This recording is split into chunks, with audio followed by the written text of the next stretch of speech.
The story begins not with wealth, power, or legacy, but with the quiet, almost invisible details of a room that held the last remaining truths of a man the world thought it already understood. A large, worn leather armchair sat near the window, the creases along its arms shaped by decades of someone sinking into it at the end of long battles nobody else had seen. The air was thick with the faint scent of old paper, yellowed, brittle, soaked in time, and that lingering ghost of extinguished pipe tobacco that clung to rooms where someone once thought deeply, wrestled with decisions, contemplated the weight of responsibility. Yet none of that dominated the room. What dominated the room was the wall. At first glance, it looked like chaos. But chaos doesn't take this much discipline. It doesn't stretch from floor to ceiling, edge to edge, without a single wasted inch. This wasn't decoration.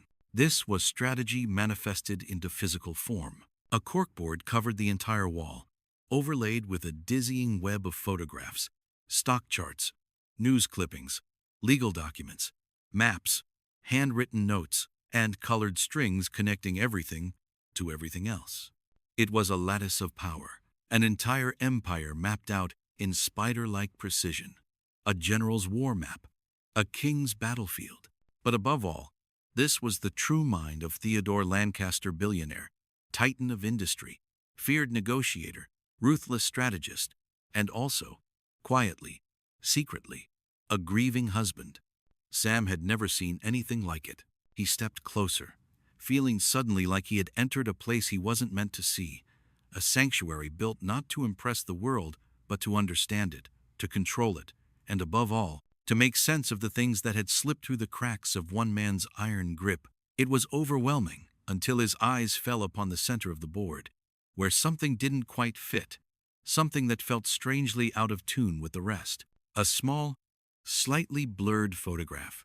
Unlike everything else on the board, corporate diagrams, SEC filings, photos of CEOs shaking hands, graphs showing hostile takeovers, this one was personal, raw, a woman laughing, captured mid-moment, seated on a checkered picnic blanket in what looked like a quiet city park.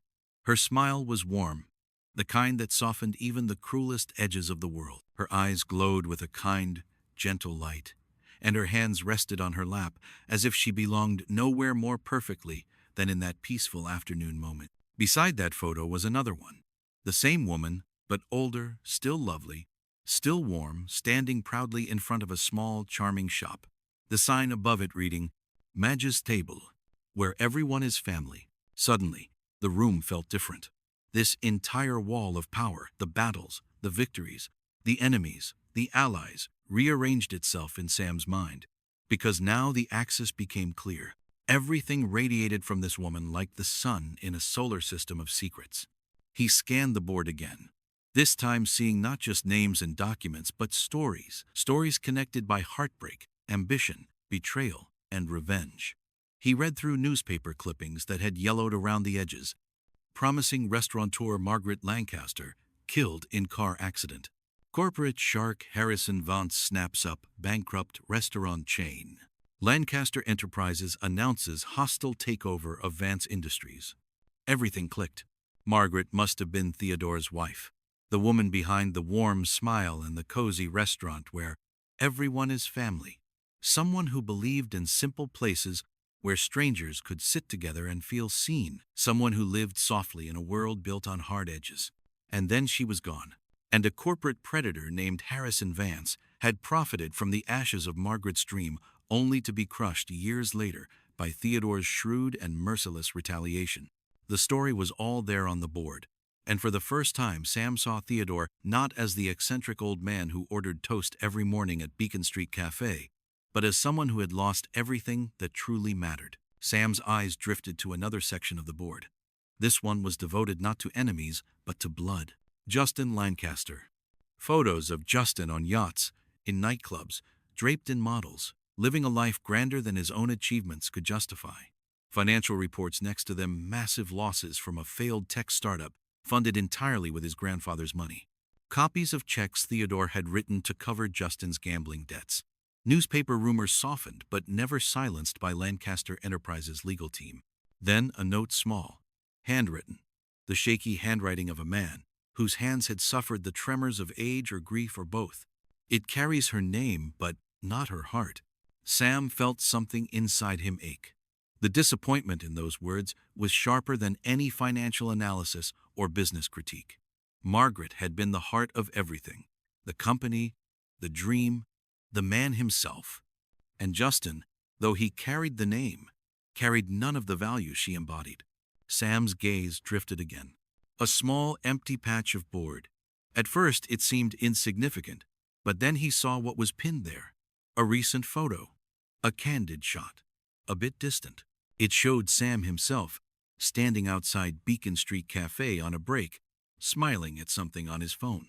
Beside it, a small handwritten note, written with the same shaking, fragile script. "He has her heart." Sam froze. His throat tightened. His eyes warmed. He didn't try to stop the tears that slid down his cheeks because the truth was too enormous, too heavy, too unexpected. It had never been about Toast. Not once, not ever. The old man hadn't been testing his kindness or playing quirks for attention. He had been searching for something. For someone. A reflection of the wife he lost. Someone who understood that the worth of a place wasn't in its price but in the warmth and dignity it gave people. Beacon Street Cafe wasn't just a place to eat, it reminded Theodore of Margaret's dream. And by leaving it to Sam, Theodore wasn't giving him a gift. He was entrusting him with a legacy. Justin didn't just want money, he wanted to erase the last thing his grandfather built. The only thing Theodore believed was worthy. Sam felt grief tighten into resolve. This wasn't about fortune anymore. It was about honoring the faith of a lonely old man who had searched for a good heart in a world that had forgotten what that meant. Sam walked to the desk. On it sat a sealed envelope with his name written in steady ink. He opened it. Inside were a letter and a share certificate. 1 share. A single share of Lancaster Enterprises. He unfolded the letter, hands trembling. "Sam, knowledge is power. This single share gives you the legal right to attend next month's annual shareholders meeting. Justin will be there. He will try to seize control of the board. He thinks you're a nobody. Prove him wrong. Everything you need is in this room. Your friend, Theodore." Friend. The word struck him harder than anything else. Sam looked around the room again. The wall wasn't just information, it was an arsenal, a complete dossier on the Lancaster Empire and its enemies. Theodore had left him not just a cafe and a fortune, he had left Sam a strategy, a plan, a responsibility, a battle to fight. And Sam was the unlikeliest soldier imaginable. The following weeks pulled him into a double life. By day, he learned to run Beacon Street Cafe with the help of the financial advisor Theodore had arranged. He learned terms he never thought he'd understand: profit margins, supply chains, payroll. The $6 million trust wasn't just wealth. It was a precisely calibrated machine built to sustain the cafe, pay the staff, keep Sam secure, and prevent Justin from ever starving the place of resources. For the first time in years, Sam could breathe. The very first thing he did was raise everyone's wages. Tony cried. Denise didn't, not that she'd ever admit she almost did, but her face softened for the first time in years. She still eyed Sam as if waiting for the mask to slip, for him to show he was like all the other owners she'd known: cheap, selfish, opportunistic. But the turning point came on a sweltering afternoon when the ancient kitchen air conditioner died in a final wheezing gasp. The temperature skyrocketed. "That's it, I quit," Denise shouted, slamming her apron down. "I'm not working in a sauna." Once, Sam would have begged her to stay, offered a desperate smile, promised to call a repairman in a few days. But not anymore. "You're right," he said simply, calmly, with the steady tone of someone who finally understood his own authority. "This is unacceptable." He picked up the phone. 2 hours later, a crew of technicians installed a brand new commercial cooling system. Sam didn't flinch at the cost. He paid for the emergency upgrade without hesitation. The next morning, the cafe was cool enough to store dreams in. Denise walked in, wordless, grabbed her apron, and tied it without a single sarcastic comment. When she called him boss, it wasn't a jab. It was respect. But the nights were something else entirely. At night, Sam entered another world, the world Theodore had lived in. the world mapped across that corkboard. Together with Anderson, Theodore's reluctant but relentless attorney Sam studied the intricacies of Lancaster enterprises, shell companies hidden beneath shell companies, leverage acquisitions, proxy battles, strategic alliances, corporate betrayals. Sam read Theodore's private journals, where the old man poured out his thoughts not as a billionaire, but as a husband, a father, a grandfather, a man carrying regrets so heavy they had buried entire decades of his life. Through those pages, Sam understood Justin better. Understood how a boy raised under endless privilege, but starved of guidance, grew into a man who burned through his grandfather's fortune like a match against the wind. Justin wasn't just reckless. He was lost. Lost and furious. And Theodore had loved him but couldn't save him. One night, Sam discovered Theodore's final move. The strength of the Lancaster Empire had always been unity. But in his last years, Theodore had broken it deliberately, split it into smaller, leaner pieces that protected the core but left the outer layers exposed. He had funneled much of his personal wealth into anonymous charities, making himself appear weaker, poorer, less influential. The result? Justin was starved of resources. He had the name, but not the means to buy control, and that drove him mad. Still, Justin had one advantage: a small group of board members loyal to his father, men who believed Justin should inherit the empire simply because of blood. But Theodore didn't believe in bloodline. He believed in heart. Sam and Anderson traced through notes, shareholder charts, private memos. Theodore had been preparing for one last battle, one final confrontation between legacy and lineage. Justin's plan was clear. At the upcoming shareholders' meeting, he would call for a vote of no confidence against the current CEO, George Riley, a loyalist to Theodore. Then Justin would use fear to create chaos, panic the investors, tank the stock, and force a buyout by another conglomerate where he'd be installed as a puppet chairman. He can't win outright, Anderson said, tapping the chart, but he can burn the empire to the ground. Sam stared at the single share certificate on his desk. So how do we stop him? With the only weapon Theodore gave you, Anderson replied quietly, the truth. And Sam realized the truth wasn't just facts and figures. It was the story of Margaret, the story of Theodore, the story of heart. That truth could move people in a way Justin never could. And so came the sleepless nights, endless planning, drafting speeches, practicing answers, learning how to stand, speak, and argue in rooms filled with people who had spent their lives commanding power. Sam didn't just prepare to fight Justin. He prepared to defend Margaret's legacy.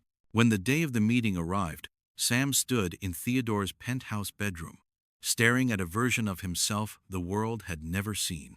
A perfectly tailored navy suit, polished shoes, hair slicked neatly. Anderson had insisted on the stylist. And now Sam understood why. Power sees confidence before it hears words. You're ready, Anderson said from the doorway. Theodore would be proud. 2 security guards escorted Sam to the lobby. As he walked through the shining marble halls of Lancaster Tower, the chandeliers blazing above him, he felt the weight of every moment that had brought him here. Then he saw Justin, surrounded by allies, laughing loudly, arrogance spilling off him like cheap cologne. When he spotted Sam, the laughter faltered. A mocking smile curved across his lips. Well, look who showed up, Justin announced loudly. Here to serve coffee, buddy? Laughter rippled around them. Sam didn't flinch. I'm a shareholder, he said evenly, and I have every right to be here. He walked straight past Justin, and for the first time, Justin Lancaster realized the man he once dismissed as insignificant had stepped into his world without fear. The battle had begun. The boardroom felt like stepping into the heart of a machine built from steel, glass, and old money. Everything gleamed: the polished mahogany surface of the massive U-shaped table, the chrome nameplates, the digital screens embedded into the walls, displaying financial graphs and stock tickers. The air was cool, too cool, the kind of temperature deliberately maintained to keep people sharp, alert, uncomfortable enough not to get complacent. Around the table sat men and women with expressions carved into a permanent mixture of judgment and calculation. They were dressed in immaculate suits, watches worth more than Sam's old yearly rent glinting on their wrists. These were people who made decisions that shaped markets, crushed competitors, saved or ruined thousands of lives with a signature. They all turned when Sam entered. A few whispers rippled through the room. Who is he? Is he with legal? He doesn't look like an executive. Never seen him before. Sam felt every gaze like a weight pressed into his chest. But he inhaled, slow and steady, and took a seat in the front row reserved for shareholders. Anderson sat beside him, his expression neutral, gaze sharp and observant. Sam felt both exposed and protected, like a soldier who had been given a sword but still didn't know which direction the arrows would fly from. The meeting began with routine formalities. Dry financial reports delivered by monotone executives.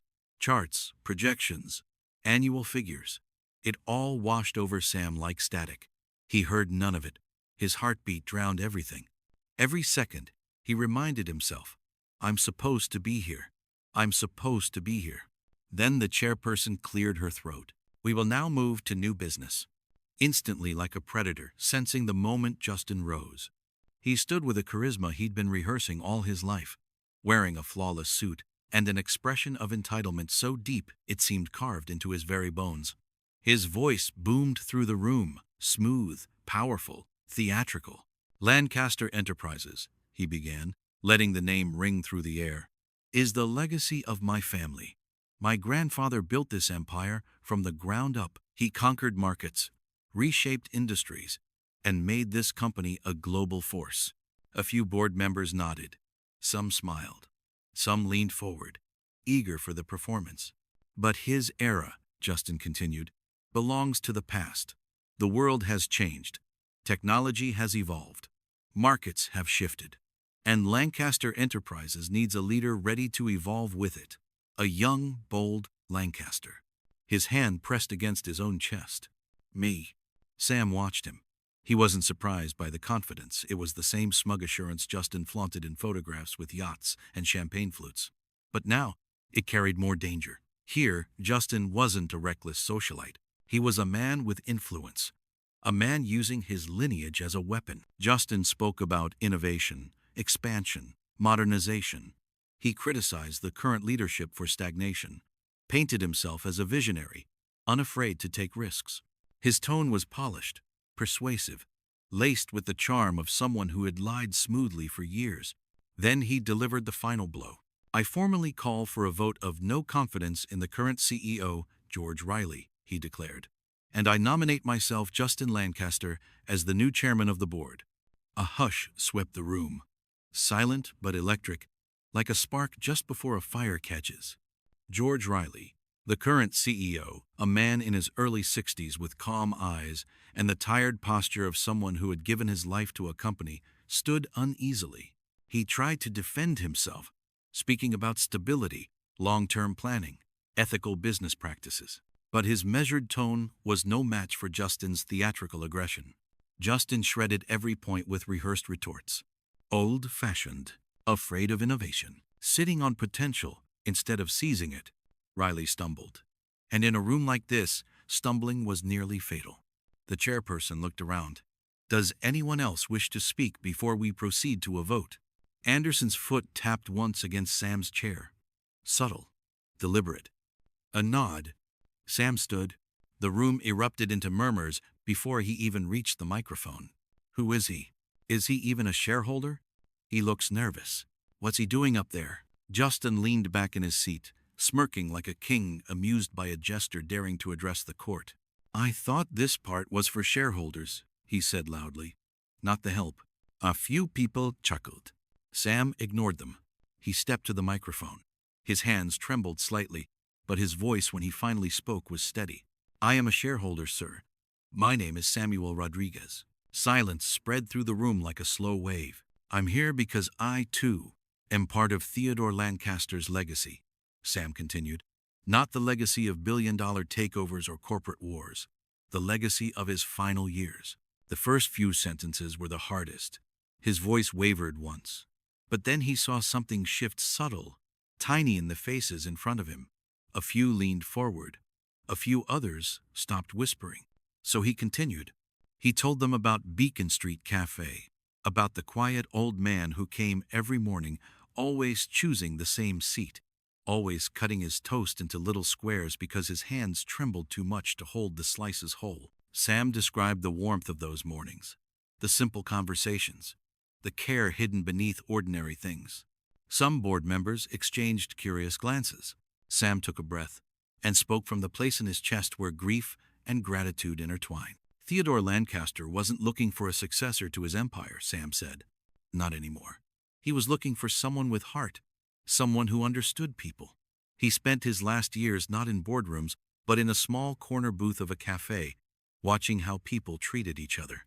That line landed harder than Sam expected. The room went quieter, heavier. He wasn't searching for the best CEO. He was searching for the truest soul. Now the room shifted entirely. No one was whispering anymore. Even Justin's smirk faltered only slightly, but it did. Sam continued. He turned toward Justin. Justin Lancaster says he has a bold vision, but according to the documents Theodore left, Anderson stood, holding a thick binder. Sam finished the sentence. What did that vision bring?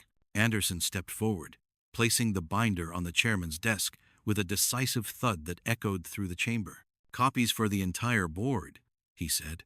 Executives leaned forward instantly. Pages turned. Eyes widened. Sam's voice strengthened. A vision that led to a loss of $4.2 million on a failed tech project Justin insisted on. A vision that burned through $890,000 in gambling debt he forced his grandfather to cover. A vision that, according to Theodore's own handwritten notes, threatened to destroy the company. Sam paused, looked directly at Justin. In Theodore's own words, Sam read, "My grandson has the ambition of a king, but the judgment of a fool. I cannot leave my empire to Justin, not out of malice, but out of duty to protect it from his own hands." Gasps broke through the room. Justin's face turned the color of humiliation, deep, furious red. "Lies!" he shouted, erupting from his seat. "All lies!" "No," Sam said calmly. "It's all documented." The quiet confidence in Sam's voice made Justin look smaller, angrier, more impulsive. The difference between them, between a man guided by truth and a man driven by ego, became painfully visible to everyone watching. Sam inhaled softly and delivered the heart of his message. Theodore Lancaster believed that a company's real legacy isn't money or status. It's dignity, conscience, humanity. His voice warmed. That's what his wife Margaret stood for. That's why she opened Maggie's table. Her dream wasn't to build an empire, it was to build community. He let that truth settle in the air. And then he spoke the boldest words of the day. "As a shareholder, I propose an amendment to the company charter that 10% of annual profits be used to create the Lancaster Legacy Fund, supporting small businesses, education, and community development. In honor of Margaret Lancaster's dream." The room froze. No one moved. No one breathed. Sam swallowed, then added softly, "And I nominate myself, Samuel Rodriguez, to oversee the fund, not as a king, but as a guardian." The role Theodore intended. The silence lasted a lifetime. Then, from the far end of the table, a slow, deliberate clap broke the stillness. Once, twice, 3 times. An elderly board member, Theodore's friend of 50 years. His face was lined with memories, his eyes glimmering with something like relief. Then others joined, a few at first, then more. Then suddenly, the whole room, investors, analysts, shareholders, even some who had backed Justin earlier. Applause rose like thunder, echoing off the marble walls. Justin stood frozen, defeated. No amount of money or swagger could compete with truth spoken from the heart. The vote was a mere technicality. Justin's motion was crushed. Sam's proposal passed with overwhelming support. And in the middle of that applause, Sam realized Theodore hadn't just seen something in him. He had believed in him. 6 months passed like a lifetime condensed into a heartbeat. Beacon Street Cafe transformed not into something new, but into something closer to its own potential. The floors gleamed. The walls were repainted. The kitchen became organized like an artist's studio, with tools arranged perfectly within reach. But one thing did not change. The old mustard-colored vinyl chair in the corner, the one where Theodore had sat every morning, remained exactly where it was. Cleaned, restored, protected under a thin, clear cover. Above it hung a small bronze plaque, Theodore's Corner. Where everyone is seen, people treated it like a sacred spot. Meanwhile, Sam balanced two lives with surprising grace, one as the cafe owner, working side by side with Tony, now the well-paid manager, and Denise, whose loyalty had turned from skepticism into fierce protectiveness, and the other as the director of the Lancaster Legacy Fund, overseeing grants, visiting small businesses, reviewing scholarship applications. For the first time in years, he also painted again. His canvases transformed more vibrant, more alive, as if color itself had returned to him. One bright Saturday morning, Luke, now 7, sat at Theodore's table doing homework. Sam carried 2 cups of hot chocolate over, setting one down for his son. "Dad," Luke asked, looking up from his sketchbook, "do you think Mr. Theodore would like it here now?" Sam sat beside him, looking around. The morning sun filtered through the windows, casting a warm glow over the cafe. "Yes," Sam said softly. "I think he'd love it." Luke smiled and returned to drawing. Sam opened the worn leather folder Theodore had left him. Inside lay an antique ivory chess set, timeless, beautiful. Alongside it, a note: "Teach Luke to play chess with this set. It's the one I played with my son. Now it belongs to Luke. And through him, I hope our true legacy will live on, not in wealth, but in kindness." "Theodore." Sam placed the chessboard on the table. "Luke," he said gently, "how about I teach you how to play chess?" Luke's eyes lit up. "But Mr. Theodore was supposed to teach me," he whispered. "I know," Sam said with a smile. "But now he wants me to teach you, and one day you'll teach your own child." Luke nodded slowly. They arranged the pieces together. The faint clicks of wooden chessmen sounded like echoes of time looping back on itself. Then the bell above the cafe door jingled. An elderly man, thin and silver-haired, stepped inside hesitantly. He looked around as if searching for something he had lost and wasn't sure he would ever find again. Sam stood and greeted him with warmth. "Good morning, sir. Table for one?" The old man nodded faintly. Sam led him to the corner table, Theodore's table. "This is the best seat in the house." "How do you take your coffee?" Sam asked. "Black," the old man murmured. Sam nodded and turned toward the counter. As he did, he caught Luke watching him, wide-eyed. "Dad," Luke whispered. He looked sad. Sam bent down, resting a gentle hand on Luke's shoulder. "Yes, he does," Sam said quietly. "And that's why we have to be kind to him." Luke nodded. "Like Mr. Theodore saw you," he said softly. Sam's throat tightened. "That's right," he whispered. "Just like Mr. Theodore saw me." He carried the coffee over, set it gently in front of the lonely man, and promised breakfast would be right out. As he walked back toward the kitchen, the sunlight hit the bronze plaque above Theodore's chair, making it glow. Sam paused, his heart full. "Thank you, Theodore," he whispered into the warm morning air. "You didn't just save me. You taught me what legacy truly means." The next few months brought a strange kind of peace into Sam's life. Peace woven with new responsibilities, new challenges, and a deeper sense of purpose than he had ever known. The days started early, always with the warm hum of the cafe waking before the city. The mornings smelled of fresh ground coffee, warm bread, and a faint echo of the old life that had once weighed him down. But the heaviness was different now, lighter, transformed into something like gratitude. Sam kept his routine intact. The cafe, with its chaotic charm, grounded him. It reminded him that life wasn't measured by boardrooms, investments, or the size of a fortune. It was measured in small gestures, small kindnesses, small moments that changed people more than wealth ever could. But the Lancaster Legacy Fund brought an entirely different world to his doorstep, a world of board meetings, outreach programs, strategy sessions, and unexpected trips to places that needed investment and hope more than anything else. Balancing both wasn't easy. Some days he came home exhausted. Some days he felt pulled in 2 different directions. But every night when Luke came running into his arms with a drawing or a new story, Sam remembered exactly why he was doing it. He wanted to build something his son could be proud of. The cafe became a symbol in the community, no longer just a breakfast spot, but a small sanctuary.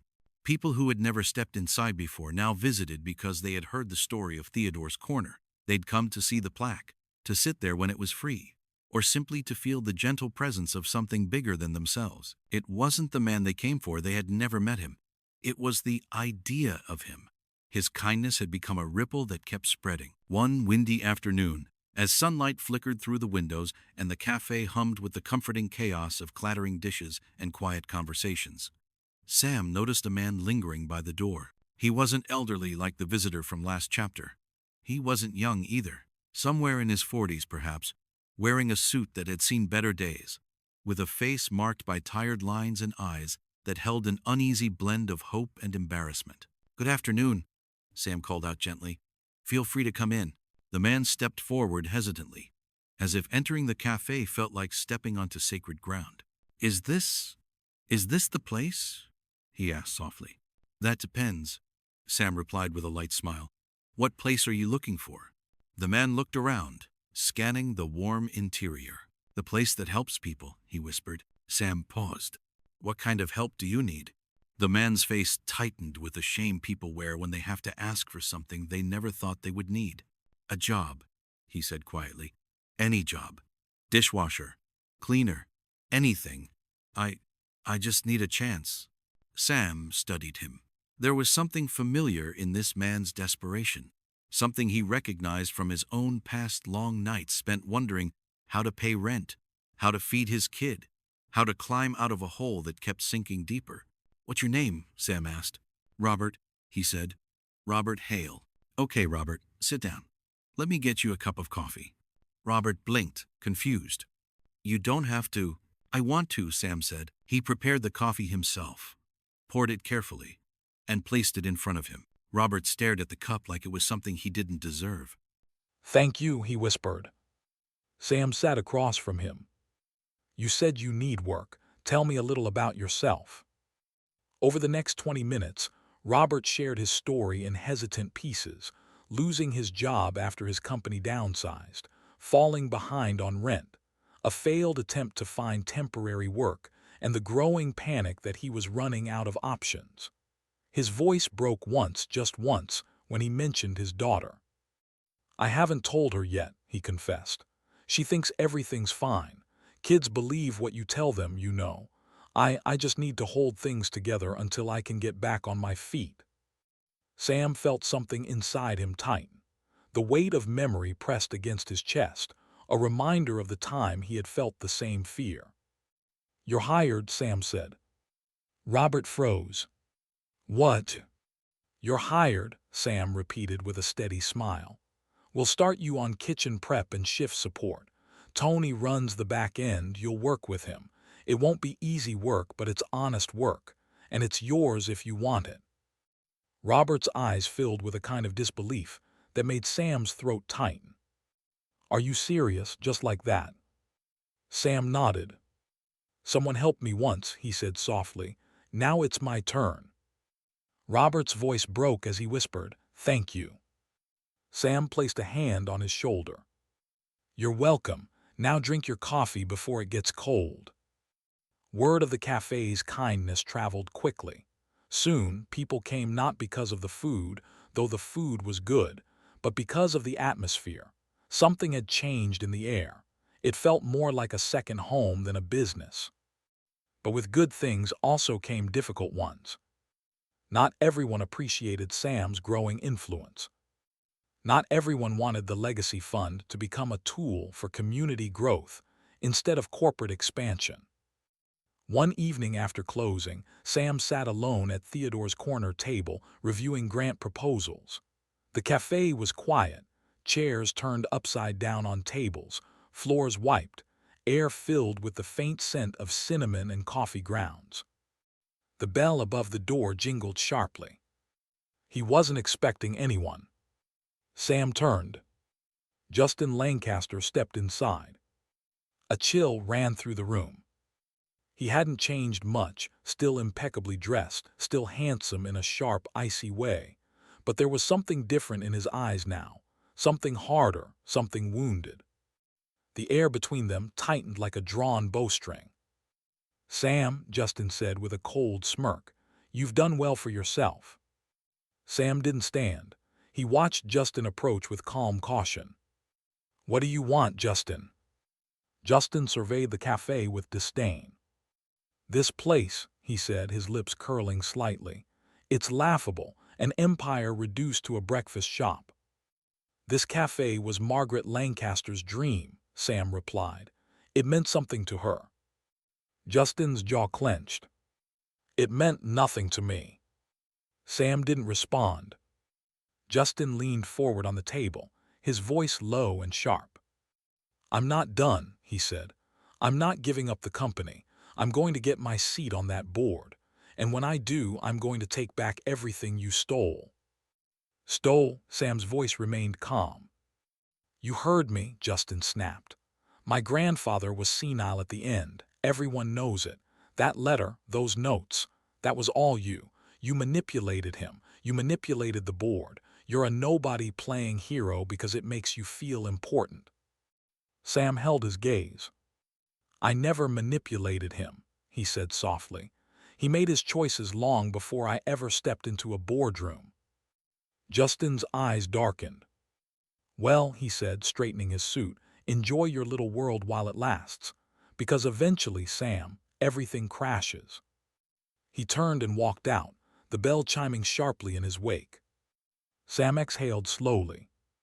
The moment Justin left, the cafe felt colder. That night, as Sam locked up and walked home with Luke's small hand in his, he couldn't shake the unease from his chest. The city lights reflected in puddles along the sidewalk, shimmering like broken pieces of something once whole. Luke skipped beside him, humming some cheerful tune he had learned at school. "Dad," Luke asked. "Yeah, buddy." "Are you okay? You look sad." Sam forced a smile. "I'm okay, just thinking." Luke nodded, seemingly satisfied, and hurried ahead to chase a leaf swirling in the breeze. Sam watched his son, and something inside him settled. Whatever Justin had planned, whatever storms were coming, Sam knew one thing with absolute certainty. He wouldn't let anyone take away the life he had built. Not for himself. Not for Luke. Not for the legacy Theodore had trusted him to protect. The next morning, Sam returned to the cafe early. The sunrise painted the sky in warm colors, soft oranges and pinks brushing the edges of the horizon. He unlocked the door, took a deep breath, and stepped inside. Something was wrong. The scent in the air wasn't the comforting smell of fresh coffee or bread. It was sharp, harsh, like burnt chemicals. Sam's stomach dropped. He rushed to the back storage room. As soon as he opened the door, he froze. The shelves had been overturned, boxes smashed, bags of coffee beans torn open. Someone had broken in during the night. Not to steal, to destroy. A message was scratched onto the metal freezer door with something sharp. "You don't belong here." Sam closed his eyes. He didn't need a signature. He knew who it came from. He called the police, then Anderson, then Tony. But as he cleaned the mess with shaking hands, he realized something important. This wasn't just vandalism. It was a warning. A reminder that his fight wasn't over. That Justin still wanted power. And was willing to play dirty. But Sam also realized something else. He had something Justin didn't. People who believed in him. People who stood with him. People who would fight for the same legacy he fought for. When Tony arrived and saw the wreckage, he cursed under his breath. "We'll fix it," Tony said fiercely. "Don't worry, boss, we'll fix everything." Denise arrived next. She put her hand on Sam's back and whispered, "He can't break what you've built, not anymore." Even Robert, on his second week on the job, showed up early, grabbed a broom and said, "I owe you, and I'm not going anywhere." Their support wrapped around Sam like armor. He wasn't just a cafe owner anymore. He wasn't just the director of the Lancaster Legacy Fund. He was the heartbeat of a community. And no matter what Justin tried, Sam wasn't going to let him win. Not this time. Not ever. The police report was filed, the insurance claims started, and the cafe was cleaned by noon. By the time the doors reopened, it was as if nothing had happened, at least to anyone who didn't look too closely. Customers came in, ordered breakfast, chatted about their day. But beneath the surface, the tension clung to the air like a storm cloud waiting to break. Sam felt it with every breath. Anderson visited the cafe that afternoon. He stepped inside wearing his usual somber suit, his expression unreadable but eyes sharp with the unspoken understanding that things had changed. "You're sure you know who did this?" he asked quietly as they sat in Theodore's corner. Sam nodded. "There's no one else who'd go this far." Anderson tapped a finger on the table, thinking, "Justin's desperate. He's running out of time and allies. Desperate men do stupid things." Sam leaned back, rubbing his temples. "I don't want this to get worse. I don't want a war." Anderson let out a quiet breath. "Newsflash, Sam. You didn't start the war, you just stepped into it. Justin's been fighting this battle for years. You simply became an obstacle." Sam frowned. Why doesn't he just move on? He has money. He has connections. He could build his own path instead of trying to take Theodore back. Anderson gave him a look filled with something like pity, because it was never about the empire for him. It was about approval, about proving something to a grandfather who stopped believing in him. He paused. When Theodore left his legacy to someone else, Justin didn't just lose control.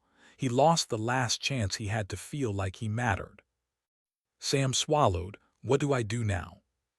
"Be prepared," Anderson said. "He's just getting started." He wasn't wrong. Over the next few weeks, small, calculated disruptions appeared like shadows in Sam's path. A delayed shipment here. A sabotaged supplier contract there.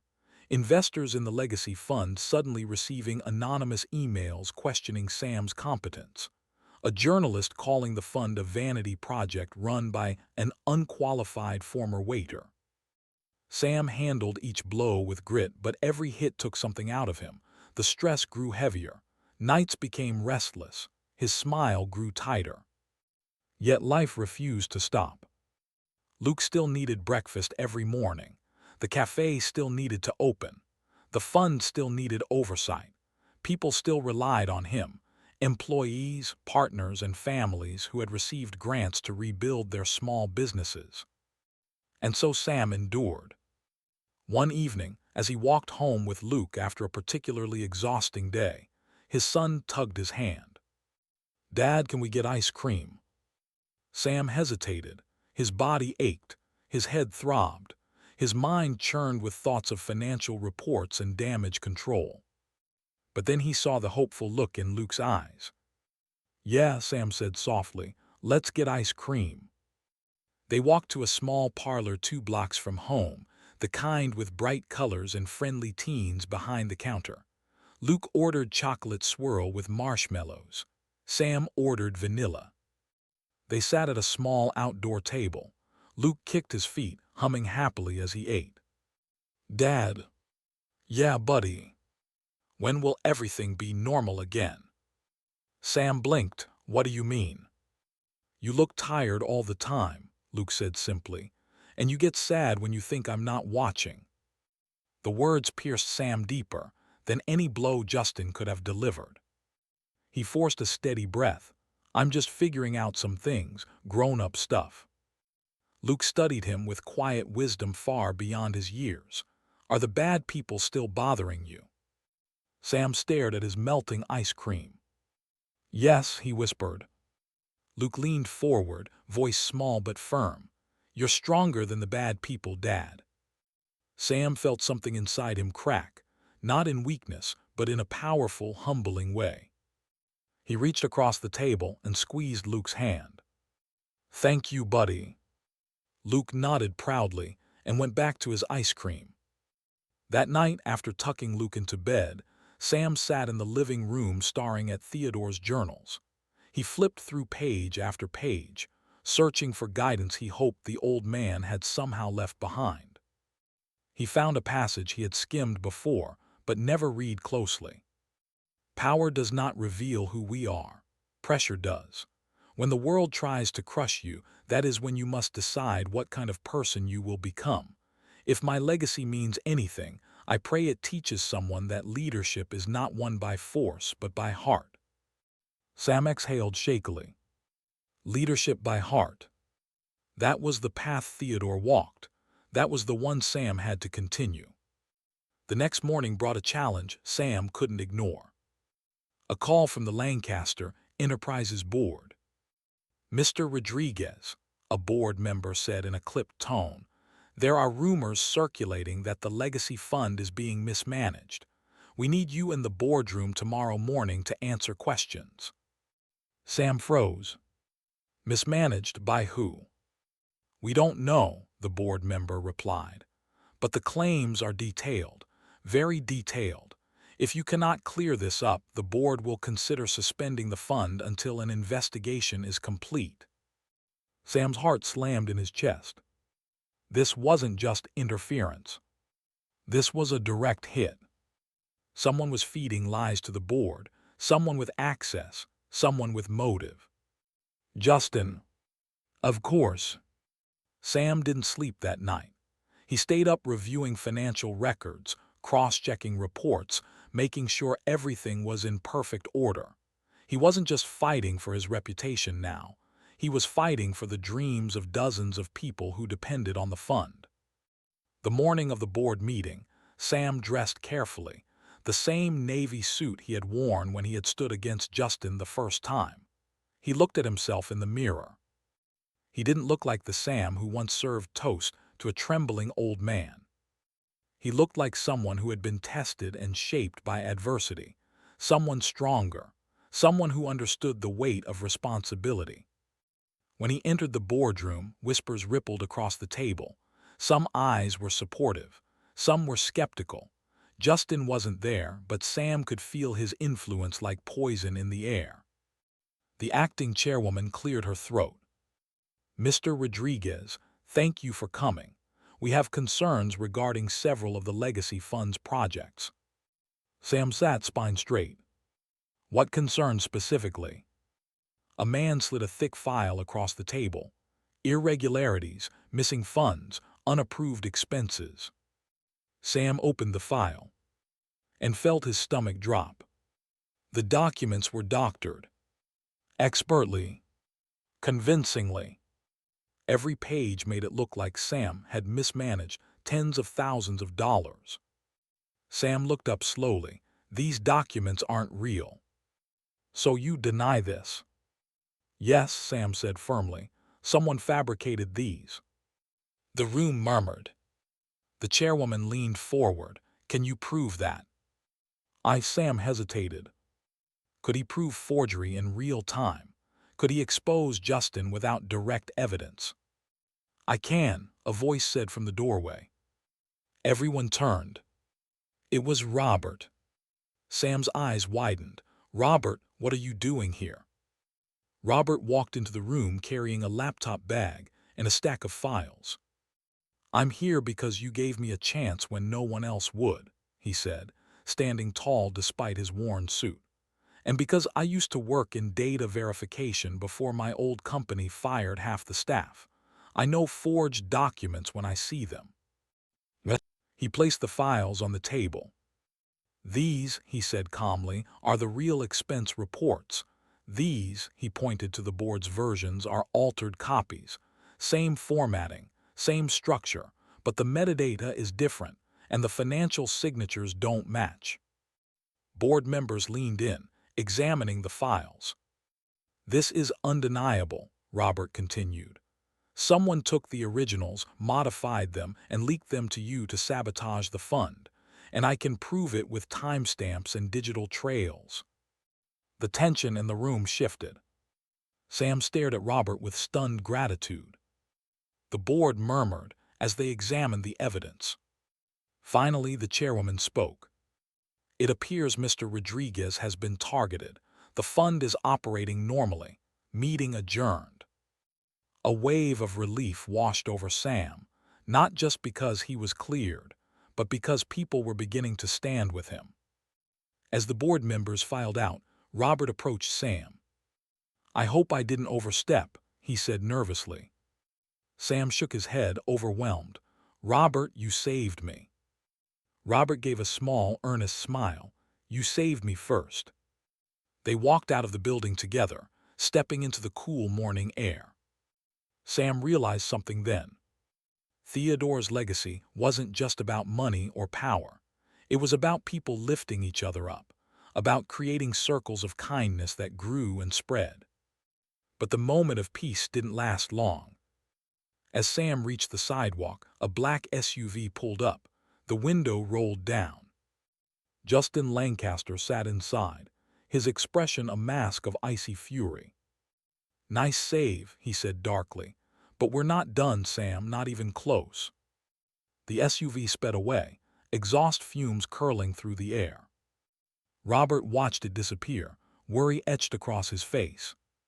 "You think he's going to stop?" Sam shook his head slowly. "No," he said quietly. "I think he's just getting started." And for the first time, Sam understood something deeply unsettling. This wasn't just a fight for a legacy. This was a fight for survival. The days that followed the board incident felt heavier than any Sam had experienced since stepping into Theodore Lancaster's world. He had survived an attack meant to ruin him, but survival didn't mean safety. Justin had shown his hand. He wasn't bluffing. He wasn't stopping. He wasn't going to fade into the background and lick his wounds like someone defeated. He was preparing for something bigger. Sam could feel it. The cafe returned to its rhythm, but beneath the surface there was an unspoken tension, like everyone sensed a storm approaching. Tony worked with more intensity. Denise was a little sharper, more protective of Sam.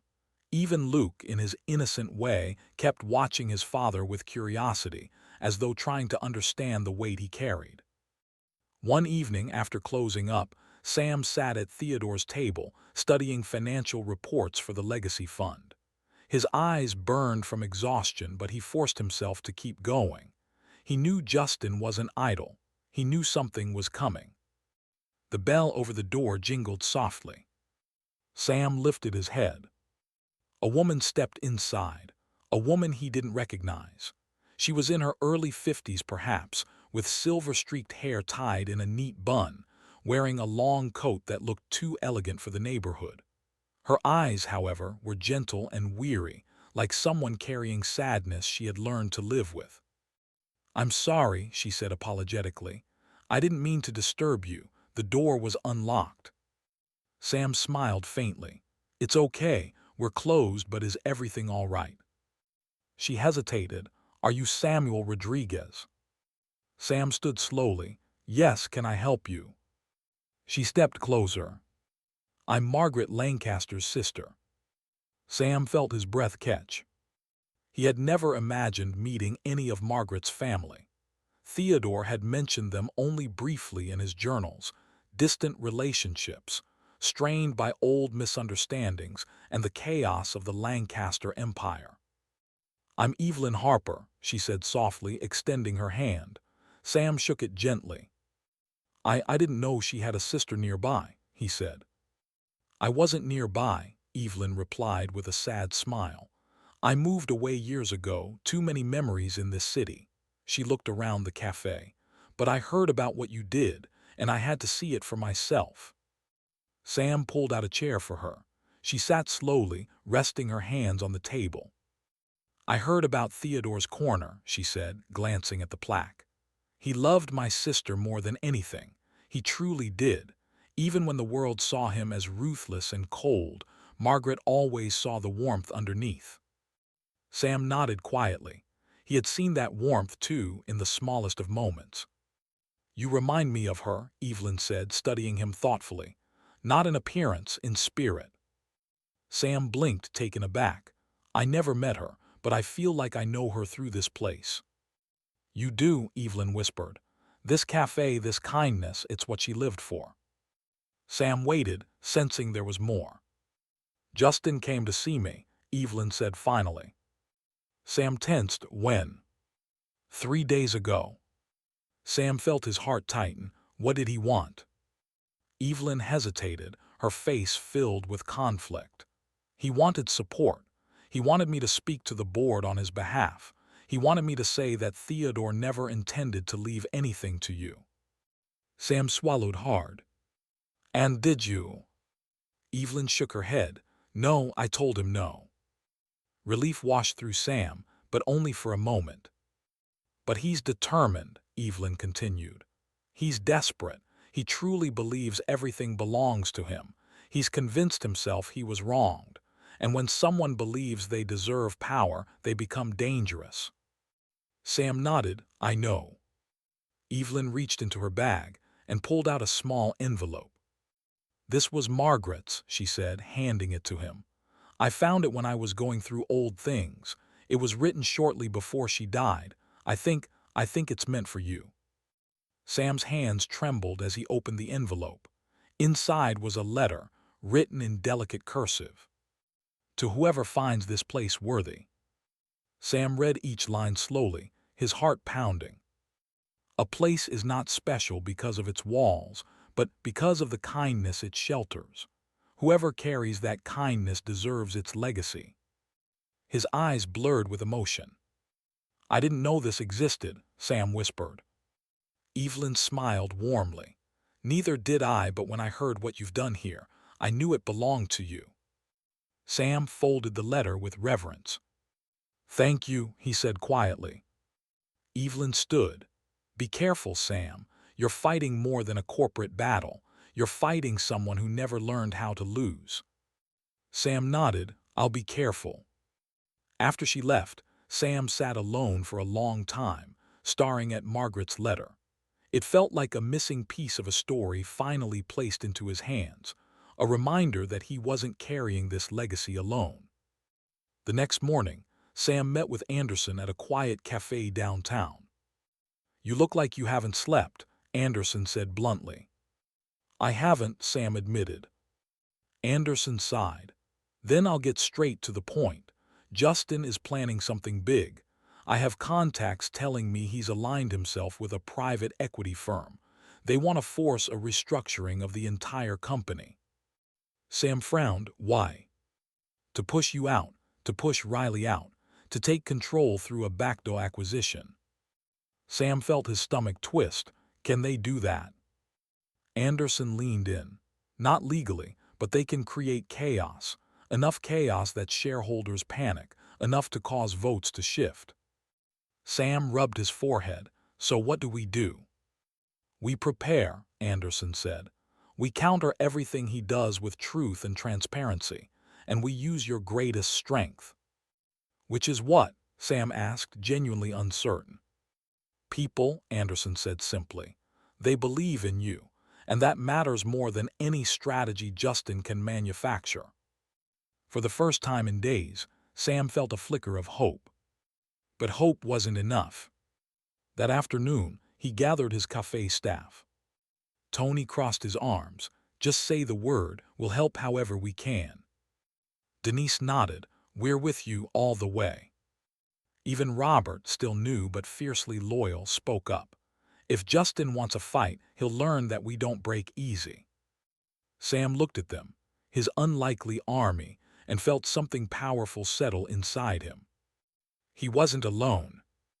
The next 2 weeks were a whirlwind of meetings, planning, and preparation. Sam spoke with small business owners who had received grants from the Legacy Fund. He collected testimonials, financial transparency reports, evidence of community impact, all things the board couldn't ignore. He visited schools funded by the scholarships. He met families whose lives had been changed. Every handshake, every thank you, every hopeful face reinforced why he was fighting. This wasn't about money. This was about dignity. This was about preserving a legacy built on compassion. Finally, the day arrived. The urgent shareholders meeting Justin had forced through a petition. It was held in the Grand Conference Hall of Lancaster Tower, just like the first meeting Sam had attended. But this time, Sam wasn't nervous. He was ready. The room buzzed with tension as investors filled the seats. Cameras flashed. Journalists whispered. Sam sat at the front, back straight, palms steady. Justin entered with a swagger that made the entire room lean in. He wore a dark suit, a confident smirk, and a cold fire in his eyes. He walked straight toward Sam, leaning close enough for only him to hear. "This ends today," Justin whispered. Sam didn't blink. "Not the way you think." The meeting began. Justin wasted no time. "Ladies and gentlemen," he said, standing before the crowd, "our company is being mishandled by sentimental amateurs. We need leadership that understands power, not charity." Sam rose slowly. "With your permission," he said to the chairwoman, "I'd like to respond." She nodded. Sam stepped forward, not with aggression, not with defensiveness, but with calm certainty. "Mr. Lancaster believes compassion is weakness," Sam said steadily. "I believe compassion is strength. The fund we built under Theodore's vision has already helped rebuild 47 small businesses. It has supported 284 students. It has revitalized communities your own companies depend on." He paused, scanning the room. "This isn't mismanagement. This is investment in people, in the future." Then he handed the board a folder full of verified reports, testimonies, and financial breakdowns. Justin tried to interrupt. Sam didn't let him. "You want power, Justin," Sam said softly but firmly. "But power is not something you take. It's something people give you because you've earned their trust." The room murmured. "Your grandfather understood that," Sam continued. "He didn't choose me because I'm smarter or richer or better. He chose me because he wanted his legacy to be carried by someone who understood his heart." Justin's face twisted with fury. "You know nothing." Sam finally looked directly at him. "I know you're hurting," he said quietly. "I know you think this company was your birthright, but legacies aren't given. They're lived." Silence fell. Then the chairwoman spoke. "We will now vote." Hands rose around the room. Justin waited confidently. But his confidence broke when the majority of hands lifted in favor of Sam's proposals and against Justin's restructuring. The decision was final. Justin had lost. Completely. The room erupted in applause. Journalists scribbled frantically. Cameras flashed. Sam exhaled and closed his eyes briefly. It was over. When he opened them, Justin was gone. He had slipped out silently, defeated not by wealth or power but by truth. Later that evening, Sam returned to the cafe. Luke ran into his arms, hugging him tightly. "You did it, Dad," Luke said excitedly. Sam smiled softly. "We did it, buddy." They sat together at Theodore's table. Sam placed Margaret's letter beside the chess set, letting the pieces rest in their familiar positions. The cafe lights glowed warmly. The night outside was quiet, peaceful. Sam whispered into the stillness. "Thank you, Theodore, for trusting me." The legacy was safe. The cafe was safe. And the future felt bright. In that gentle moment, Sam finally understood something profound, not about business or power, but about life. Kindness is the greatest legacy. The following morning, Sam gathered everyone, his staff, his friends, even customers who had become part of the cafe family, and told them exactly what had happened. He didn't hide the struggles or the fear. He shared everything openly. And when he finished, they applauded. Not because he had won a corporate battle, but because he had stayed true to who he was. Tony clapped him on the back. Denise hugged him tightly. Robert wiped away tears he didn't bother hiding. Luke grinned proudly up at him. In that moment, Sam knew the truth. He hadn't saved Theodore's legacy. Theodore's legacy had saved him, and every day ahead would be another chance to pass that legacy on, not through wealth, but through kindness, not through power, but through compassion, not through battles, but through the quiet, gentle strength of seeing people who feel invisible. As the sun rose over the cafe windows, Sam whispered one final promise into the day. I'll keep your dream alive. Thanks for watching. If this story touched your heart, make sure to like, share, and subscribe so more people can experience stories of kindness, hope, and the power of empathy. Sometimes one small act can change an entire life, maybe even yours.